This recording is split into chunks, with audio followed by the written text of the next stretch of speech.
Hello students. तो last वाले lecture में अपन इलेक्ट्रिक डाइपोल के बारे में पढ़ रहे थे। बेसिक इलेक्ट्रिक डाइपोल मैंने बता दिया था। इलेक्ट्रिक डाइपोल के कारण इलेक्ट्रिक फील्ड भी देख लिया था, पर जो अपन ने इलेक्ट्रिक डाइपोल के कारण इलेक्ट्रिक फील्ड की कैलकुलेशन करी थी वो स्पेशल पॉइंट्स थे। दो स्पेशल पॉइंट्स पे कैलकुलेशन करना अपन ने सीख ली थी, जैसा कि केस नंबर 1 और केस नंबर 2 में बताया था मैंने।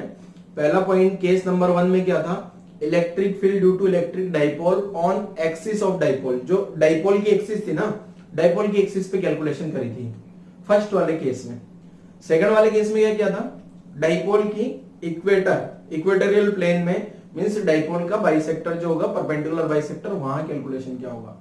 तो क्या और भी तो बहुत सारे पॉइंट्स हो सकते हैं ना। जैसे मान लो यहाँ पे ये डाइपोल बना दिया मैंने माइनस क्यू और साथ में ये प्लस क्यू बना दिया।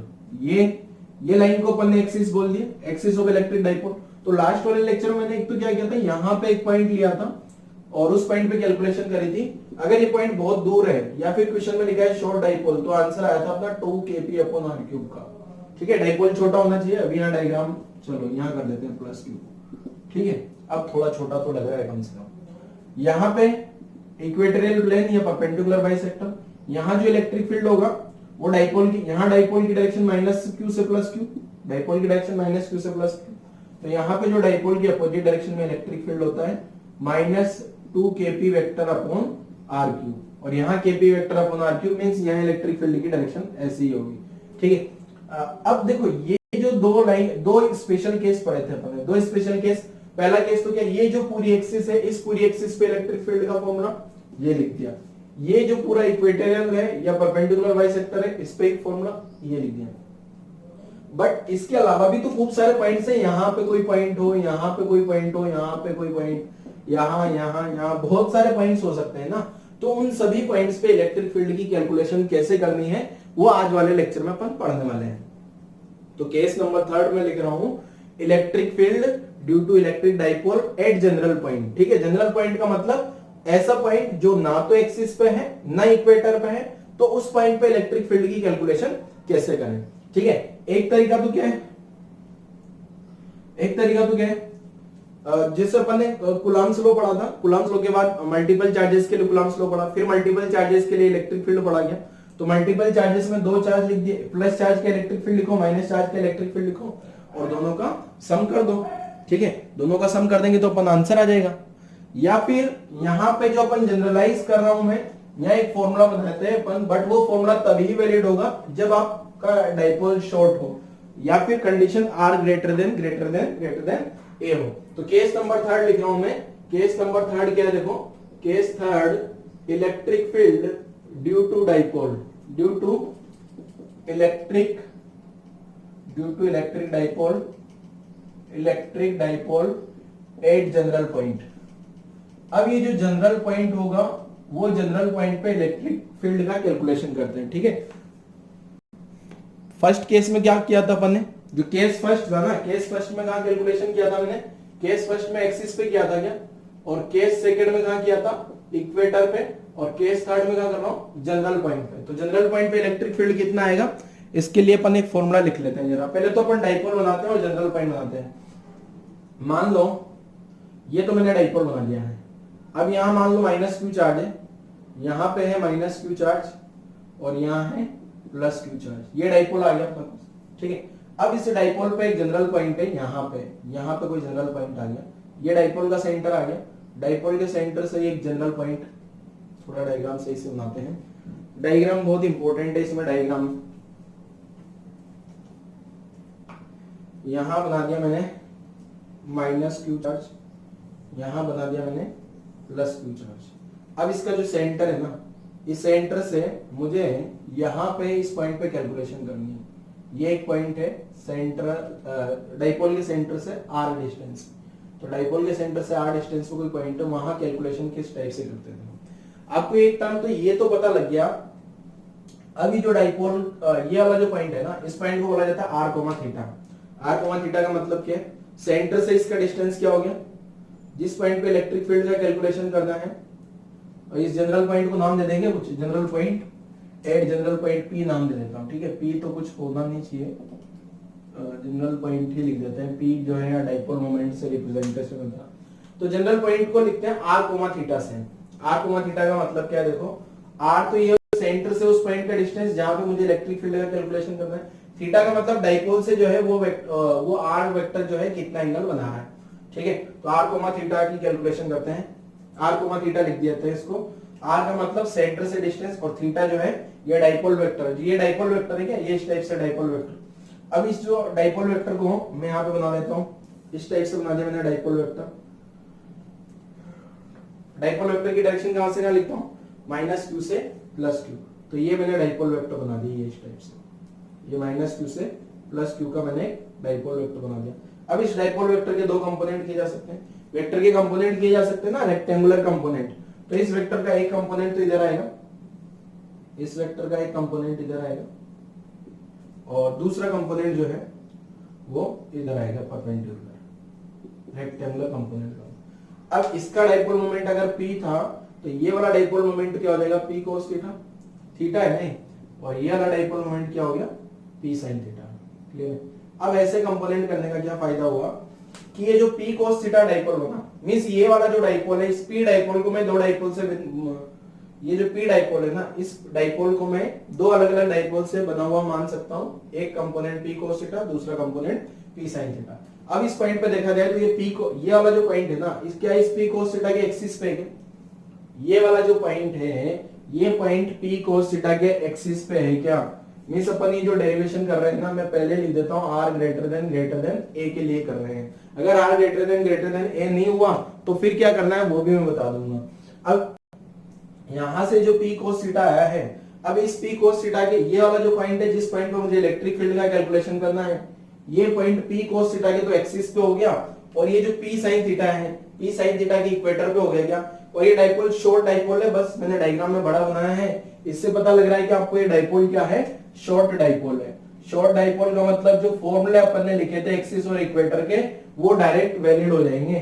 तो ये P cos थीटा के कारण इस पॉइंट पे इलेक्ट्रिक फील्ड किधर आएगा, देखो इस पॉइंट पे इलेक्ट्रिक फील्ड जो है इस डायरेक्शन में आ जाएगा। क्लियर है। उस इलेक्ट्रिक फील्ड को मैंने नाम दे दिया क्या, E1, और E1 का वैल्यू कितना होगा ये आपको पता है। एक्सिस पे इलेक्ट्रिक फील्ड का फॉर्मूला लिख दूंगा, तो E1 जो होगा एक्सिस वाला फॉर्मूला, पहले तो एक्सिस वाला फॉर्मूला लिख देंगे। एक्सिस पे क्या होता है 2kp vector upon r cube, ये तो फॉर्मूला आ गया। अब मैंने ये जो E1 माना है क्या है, P cos थीटा एक्सिस पे है, तो 2k यहाँ P की जगह क्या आ गया, P cos theta upon r cube. Clear है, E1 आ गया। E1 जो इलेक्ट्रिक फील्ड आया है कौन से कंपोनेंट के कारण, P cos P के, ये जो P है ना उसका cos कंपोनेंट का। ऐसी जो है साइन कंपोनेंट है, साइन कंपोनेंट के अगर देखूं तो साइन कंपोनेंट के परपेंडिकुलर बाइसेक्टर पर क्या है, ये साइन कंपोनेंट जो है, ये वाला जो डाइपोल है, ये वाला डाइपोल जो होगा, इस वाले डाइपोल का ये इक्वेटर हो गया क्या।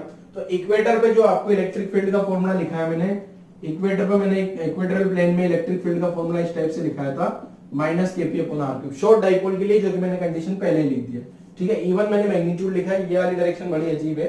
ठीक है, तो अब ये जो डायरेक्शन होगी, अब ये इक्वेटर कौन सा, P sin थीटा, तो P sin थीटा के अपोजिट डायरेक्शन में जस्ट इधर बनेगा क्या, ठीक है, और ये एंगल होगा आपका 90 डिग्री। क्लियर है, 90 क्यों है, क्योंकि P cos थीटा और P sin थीटा के बीच में भी तो एंगल 90 डिग्री है ना। तो यहाँ वाला जो मैंने इलेक्ट्रिक फील्ड मान लिया, ये वाला इलेक्ट्रिक फील्ड मान लो E2 है, तो मैं E2 का मैग्नीट्यूड कैसे लिखूंगा, देखो kp sin theta upon r cube. ठीक है, साइन क्यों लिखा, क्योंकि ये वाला डाइपोल है ना, उसका मैग्नीट्यूड क्या हो गया होगा, P sin थीटा, और P sin थीटा का ये इक्वेटर हो गया क्या। तो यहाँ इलेक्ट्रिक फील्ड जो है P sin थीटा की डायरेक्शन इधर है तो इलेक्ट्रिक फील्ड इधर होगा, P cos थीटा की डायरेक्शन इधर है तो इलेक्ट्रिक फील्ड इधर होगा, क्योंकि P cos थीटा ये जो पॉइंट है ना, ये पॉइंट P cos थीटा के तो एक्सिस पे है, बट P sin थीटा के इक्वेटोरियल प्लेन में है। तो E2 आ गया, E2 का वैल्यू यहाँ रख दिया। अब मैंने क्या करना है, नेट इलेक्ट्रिक फील्ड निकालना है, नेट इलेक्ट्रिक फील्ड P के कारण निकालना है ना, तो इन दोनों को ऐड कर देता हूं, तो ये नेट इलेक्ट्रिक फील्ड आ गया। नेट इलेक्ट्रिक फील्ड निकालने के लिए क्या करा मैंने, E1 और E2 का वेक्टर एडिशन कर दिया, ये तो नेट इलेक्ट्रिक फील्ड आ गया।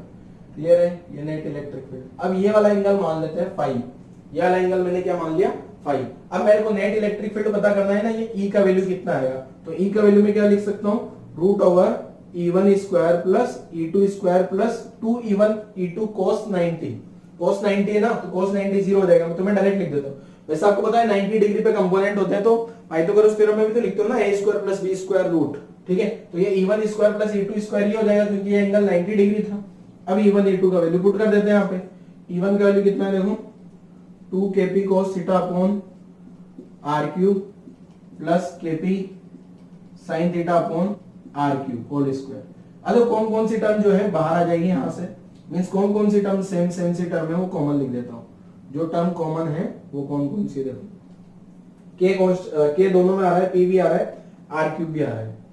तो यहाँ क्या लिख दिया मैंने के पी अपॉन आर क्यूब, तो डायरेक्ट बाहर आ गया। ठीक है, अब यहाँ क्या होगा, यहाँ स्क्वायर आएगा, यहाँ रूट ओवर क्या आगे देखो, ये 4 cos स्क्वायर थीटा हो गई है, 4 cos स्क्वायर थीटा प्लस यहाँ sin स्क्वायर थीटा बचेगा। तो इसको सोल्व करेंगे तो नेट इलेक्ट्रिक फील्ड का वैल्यू आ जाएगा मेरे पास, क्या देखो, अब ये जो cos के पी अपॉन आर क्यूब, यहाँ 4 cos स्क्वायर थीटा बचा। अब मैं एक सिंपल एक कंपोनेंट में कन्वर्ट करने के लिए इसको ये वाले sin स्क्वायर थीटा को 1 माइनस cos स्क्वायर थीटा लिख दूं क्या, तो आंसर क्या आ जाएगा के पी अपॉन आर क्यूब, तो इज इट इज एक cos गायब हो जाएगा यहाँ से, तो आंसर आ गया 1 प्लस 3 cos स्क्वायर थीटा। आप चाहो तो साइन में भी कन्वर्ट कर सकते हो, कोस में भी कन्वर्ट, साइन में कन्वर्ट करना है तो यहाँ कोस को क्या लिख दूं 1 माइनस sin स्क्वायर थीटा। ठीक है, तो ये फॉर्मेट आ गया अपने पास, ये इलेक्ट्रिक फील्ड का फॉर्मूला आ गया। ये तो इसका मैग्नीट्यूड आ गया, बट डायरेक्शन कैसे आएगी देखो, ये तो क्या है इसका मैग्नीट्यूड, ये जो है इलेक्ट्रिक फील्ड का मैग्नीट्यूड आएगा।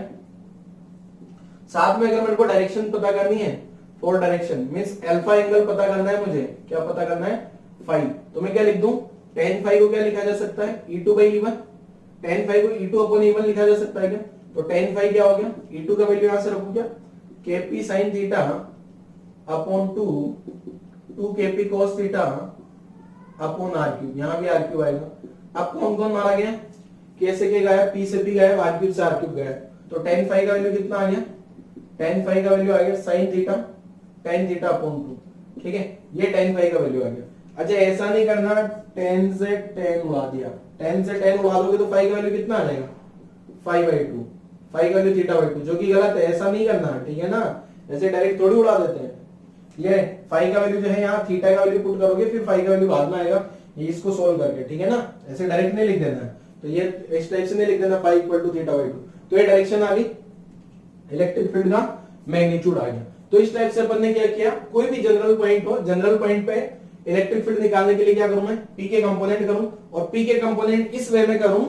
पी के कंपोनेंट कैसे करना है देखो, जो एक कंपोनेंट तो उस पॉइंट से पास करे, एक कंपोनेंट जिस पॉइंट पे मुझे इलेक्ट्रिक फील्ड की कैलकुलेशन करनी है ना, एक कंपोनेंट जो है उस पॉइंट से पास करे, मींस एक कंपोनेंट आर वेक्टर के अलोंग हो। आर वेक्टर क्या है, वो पॉइंट जिस भी पॉइंट पे मुझे इलेक्ट्रिक फील्ड का कैलकुलेशन करना है उसका डाइपोल के पोजीशन, डाइपोल के सेंटर के रेस्पेक्ट में पोजीशन वेक्टर आ गया। ठीक है, तो इस टाइप से क्या करना है आपको, पी के इस वे में कंपोनेंट करना है कि एक कंपोनेंट वहां चला जाए तो एक तो एक्सिस पे आ जाएगा, एक इक्वेटर पे आ जाएगा। अच्छा मैं यहाँ कोई भी फॉर्मूले पे बॉक्स नहीं बना रहा हूँ, इसका मतलब केस नंबर 3 में आपको एक भी फॉर्मूला याद नहीं रखना है, बस ये प्रोसेस पता होना चाहिए।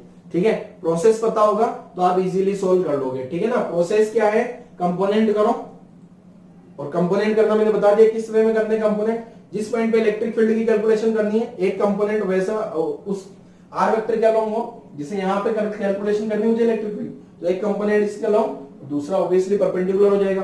तो एक्सिस और इक्वेटर वाला फॉर्मूला लगा के अपन इलेक्ट्रिक फील्ड का कैलकुलेशन कर लेंगे। ठीक है, तो इस टाइप से अपन ने इलेक्ट्रिक फील्ड का कैलकुलेशन कर लिया, डायरेक्शन का भी कैलकुलेशन कर सकते हैं। अच्छा कभी क्वेश्चन हो सकता है, इस टाइप का क्वेश्चन पूछा जाता है कि यहाँ इलेक्ट्रिक फील्ड वर्टिकल डायरेक्शन में हो जाए, इलेक्ट्रिक फील्ड वर्टिकल डायरेक्शन में हो जाएगा तो फाई का वैल्यू क्या हो जाएगा, थीटा प्लस फाई। ये वाला एंगल जो है ना, ये वाला एंगल कितना है, यहाँ से यहाँ तक थीटा, ये यहाँ से देख सकते हो ना। तो अगर यहाँ इलेक्ट्रिक फील्ड वर्टिकल हो जाए तो थीटा प्लस फाई कितना कर दूंगा 90 डिग्री, और वहां से कुछ रिलेशन निकाला जा सकता है। ठीक है, तो इस टाइप से अपन ने केस नंबर 3 पढ़ लिया, जनरल पॉइंट पे इलेक्ट्रिक फील्ड। जनरल पॉइंट पे इलेक्ट्रिक फील्ड के लिए आपको कोई फॉर्मूला याद नहीं रखना है, आपको बस फर्स्ट एंड सेकंड दो फॉर्मूले पता होने चाहिए।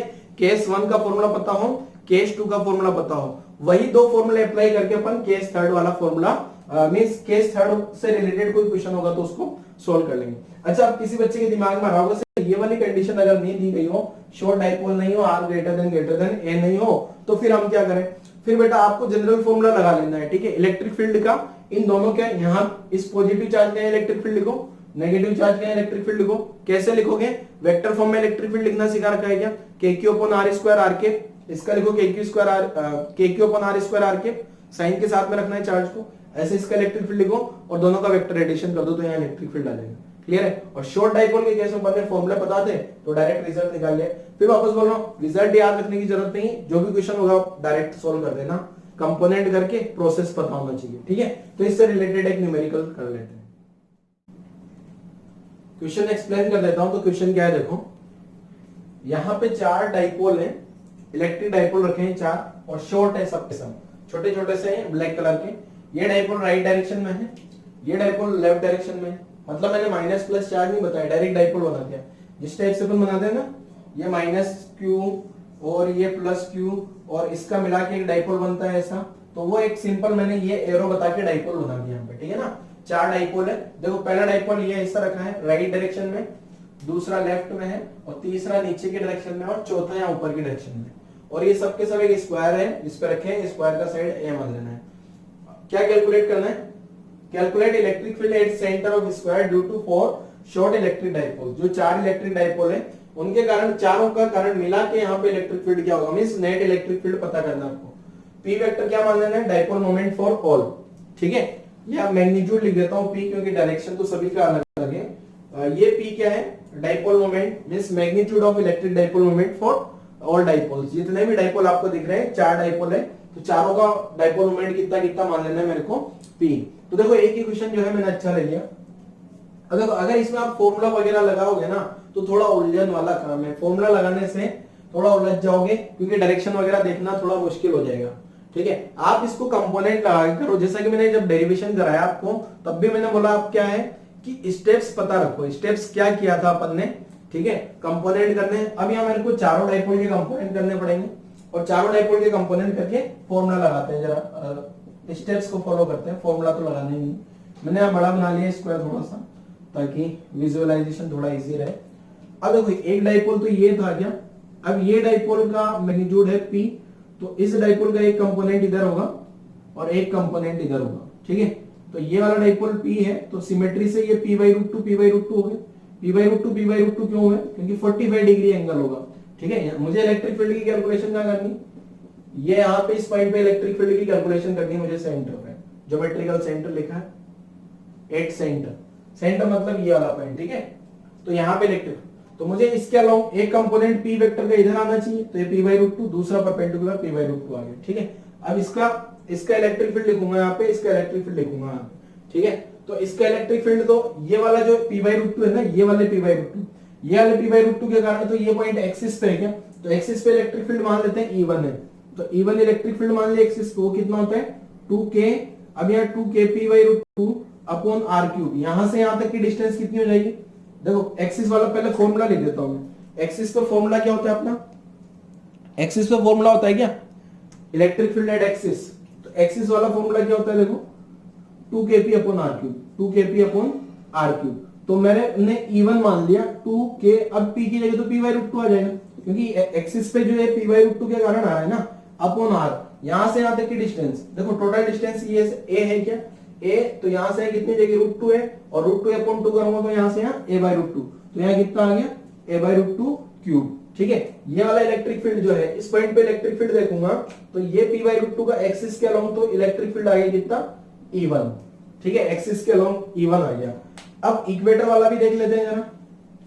इक्वेटर वाला फॉर्मूला क्या है, -kp अपॉन r³, ठीक है, वेक्टर फॉर्म में लिखो तो यहां अपन ने इसको मान लिया E2, तो E2 क्या लिखूंगा, k मैग्नीट्यूड लिख रहा हूं केवल, डायरेक्शन तो अपन अपोजिट कर देंगे, k P/√2 अपॉन, अगेन यहां से ये वाला जो डाइपोल है ना P/√2 का, इस वाले P/√2 के डाइपोल पे ये कहां पे है, इक्वेटर पे या परपेंडिकुलर बाइसेक्टर पे, तो इसका आंसर आ जाएगा कितना a/√2 क्यूब। तो ये जो E2 आया है, ये E2 किधर होगा, अब देखो ये डाइपोल की डायरेक्शन इधर है क्या, ये वाले डाइपोल की डायरेक्शन इधर है ना, तो यहाँ इलेक्ट्रिक फील्ड होगा उस डाइपोल की अपोजिट डायरेक्शन, मतलब इधर, ये वाली डायरेक्शन में मैंने E2 मान लिया। वैसे अगर देखने से पता लग रहा है E1, यहां से पता लग रहा है ना E1 ज्यादा है, तो मैंने E1 को ज्यादा भी बनाया है। ये सब, ये वाला 2 वाला फैक्टर एक्स्ट्रा आ रहा है ना, बाकी तो सब कुछ ही सेम है क्या, मतलब E1 जो है E2 से 2 गुना है। देखा जाए तो E1 और E2 में क्या रिलेशन है, E1 जो है E2 से 2 गुना है, E1 equal to twice of E2। देखो बाकी तो पूरा कहानी सेम है ना, k इज इट इज, यहाँ भी आ रहा है P/√2 a/√2, तो यहाँ लिख देता हूं मैं E1 equal to twice of E/2, ये बाद में काम आ जाएगा रिलेशन, ठीक है। ये पहले वाले डाइपोल की कहानी समझी अपन ने। अब ये जो दूसरा ये वाला डाइपोल है, इस डाइपोल के भी दो कंपोनेंट कर लेता हूं, एक इधर और एक उसके परपेंडिकुलर। एक इस डायरेक्शन में कंपोनेंट क्यों कर रहा हूं, क्योंकि मुझे इस पॉइंट पे इलेक्ट्रिक फील्ड कैलकुलेट करना है।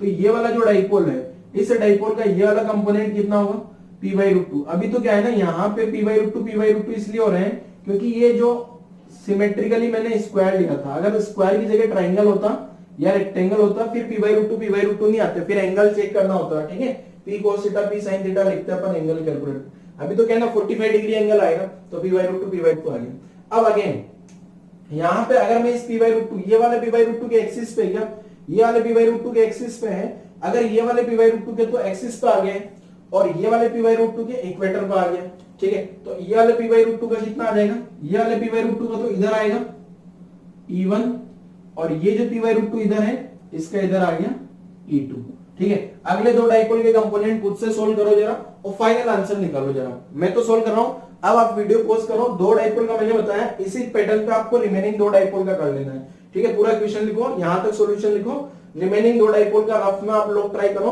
फिर नेट इलेक्ट्रिक फील्ड का या कैलकुलेशन करो, ठीक है। मैं कैलकुलेशन करता हूं जरा। ये वाला डाइपोल नीचे की डायरेक्शन में है क्या, ये वाला डाइपोल अगर नीचे की डायरेक्शन में है तो इस डाइपोल का कंपोनेंट होगा, एक कंपोनेंट इधर आएगा और एक कंपोनेंट इधर, ये वाला कंपोनेंट p/√2 और ये वाला कंपोनेंट भी p/√2। अब ये वाला जो कंपोनेंट p/√2 है, ये वाला कंपोनेंट p/√2, इस p/√2 के कारण, ये वाले p/√2 के कारण इलेक्ट्रिक फील्ड आएगा इधर एक्सिस के अलोंग। ये वाला डाइपोल का एक्सिस इधर होगा ना इस डायरेक्शन में, तो इस एक्सिस वाला तो E1 आ गया, और ये वाला जो डाइपोल है p/√2 का, ये वाला p/√2 का डायरेक्शन इधर आ रहा है क्या, ये वाला p/√2 का डायरेक्शन इधर है, तो इसका जो E2 आएगा ना इधर आएगा इस डायरेक्शन में। तो यहाँ पे मैंने एक E2 और बना दिया इस डायरेक्शन में, एक E2 और बना देते हैं। एक E2 तो ये ऑलरेडी था और एक E2 और आ गया ये, ठीक है। तो ये डाइपोल भी खत्म हो गया। अब नेक्स्ट एंड लास्ट डाइपोल देखो जरा। ये डाइपोल बेचारा ऊपर की डायरेक्शन में है, तो अब इसके भी कंपोनेंट कर लो। एक कंपोनेंट तो इधर आएगा p/√2 और एक कंपोनेंट इधर आएगा p/√2। कंपोनेंट बड़े इंपॉर्टेंट है यहाँ डाइपोल में, ध्यान रखना। कंपोनेंट अगर आप थोड़े से गड़बड़ कर दिए तो आंसर गलत हो जाएगा। अब ये वाला जो p/√2 है ना, ये वाले p/√2 के कारण E1 आएगा, ये वाले p/√2 के कारण E1 आएगा और इधर आएगा, क्योंकि इस डाइपोल का डायरेक्शन इधर है, ठीक है। तो ये वाला E1 इधर आ गया, एक E1 और आ गया यहाँ पे, E1 एक पहले था और एक E1 और आ गया इस डायरेक्शन में, एक E1 और आ गया। ये तो ये वाले डाइपोल के कारण आ गया एक्सिस पे, ये वाले डाइपोल की ये वाला पॉइंट इक्वेटर पे आएगा, तो ये वाले के कारण आएगा नीचे की डायरेक्शन में इधर E2, तो इधर आ गया कितना E2, क्लियर है। अब नेट इलेक्ट्रिक फील्ड निकाल लेते हैं जरा। टोटल 8 कंपोनेंट, एक के 4 इलेक्ट्रिक, एक के 2 आए होंगे तो 4 के 8 आए होंगे, तो 2 4 और 4 ये रहे 8। अब देखो आप ध्यान से, ये वाला E1 E2 तो गायब हो गया, ये वाला E1 E2, ये वाला E1 E2 को गायब कर देगा, मतलब इस पॉइंट पे नेट इलेक्ट्रिक फील्ड इधर आ गया। कितना आएगा, नेट इलेक्ट्रिक फील्ड की कैलकुलेशन कर लूं तो नेट इलेक्ट्रिक फील्ड जो आ रहा है ना, नेट इलेक्ट्रिक फील्ड को अपन ने ई नेट नाम दे दिया, तो ई नेट क्या आ गया। अब यहाँ direct E1 plus E1 plus E1 plus E1 plus E2 plus E2, यही आ रहा है ना 4। ये दो तो एक दूसरे को गायब कर देंगे ना, जस्ट अपोजिट है। तो नेट इलेक्ट्रिक फील्ड कितना आ गया मेरे पास, twice of E1 plus twice of E2। अब यहां से अगर देखा जाए तो E1 की जगह क्या लिखा जा सकता है, ट्वाइस ऑफ E2, मैंने ये रिलेशन लिखा था ना, प्लस ट्वाइस ऑफ E2। तो आंसर आ गया मेरे पास नेट इलेक्ट्रिक फील्ड कितना 6E2। और E2 का वैल्यू क्या पुट करोगे, E2 का वैल्यू कहां से पुट कर दोगे, यहां से। तो नेट इलेक्ट्रिक फील्ड कितना आ गया 6 इंटू E2 का वैल्यू क्या पुट कर दूं, 6 इंटू E2 के p/√2 अपॉन a³ अपॉन 2√2, ठीक है। a√2 ने √2 को मार दिया गया, तो नेट इलेक्ट्रिक फील्ड का आंसर क्या आ गया मेरे पास, देखो जरा, a√2 से √2 गया, ये 2 ऊपर आ जाएगा, 12 kp अपॉन a³ आंसर होगा फाइनल, ठीक है। अभी तो क्या है ना, ये पहला क्वेश्चन था इसलिए थोड़ा लेंथी हो गया, ठीक है। इस टाइप का क्वेश्चन जो है पूछा जाएगा, हो सकता है एक सिंगल डाइपोल हो, एक ये 3 डाइपोल ना हो और एक सिंगल डाइपोल हो, ठीक है। सिंगल डाइपोल होगा तो एक अकेले वाला आंसर निकाल लेना, 2 डाइपोल 3 डाइपोल सबका अरेंजमेंट ओरिएंटेशन अलग अलग हो सकता है, तो उसके अकॉर्डिंग आप आंसर निकाल सकते हो, ठीक है। नेट इलेक्ट्रिक फील्ड आ गया 12 kp अपॉन a³, ठीक है। ये √2 से √2 गायब हो गया, kp अपॉन a³। तो इस टाइप से अपन ने चारों डाइपोल का जो है इलेक्ट्रिक फील्ड की कैलकुलेशन कर ली। इसमें आपको फॉर्मूला याद नहीं रखना, अगर इस क्वेश्चन में आप फॉर्मूला लगाओगे तो और ज्यादा टाइम लगेगा। वैसे भी अभी तो क्या है ना, फर्स्ट टाइम कर रहे हो तो इसलिए ज्यादा टाइम लगा है, फिर आपकी प्रैक्टिस हो जाएगी तो इजीली जल्दी से सोल्व हो जाएगा, ठीक है। और हो सकता है कभी कभी इस टाइप के क्वेश्चन में लिंक बना के दे देता हूँ, ठीक है। लिंक मींस इससे रिलेटेड 2-3 क्वेश्चन और हो सकते हैं आगे आगे पूछे जाए, ठीक है।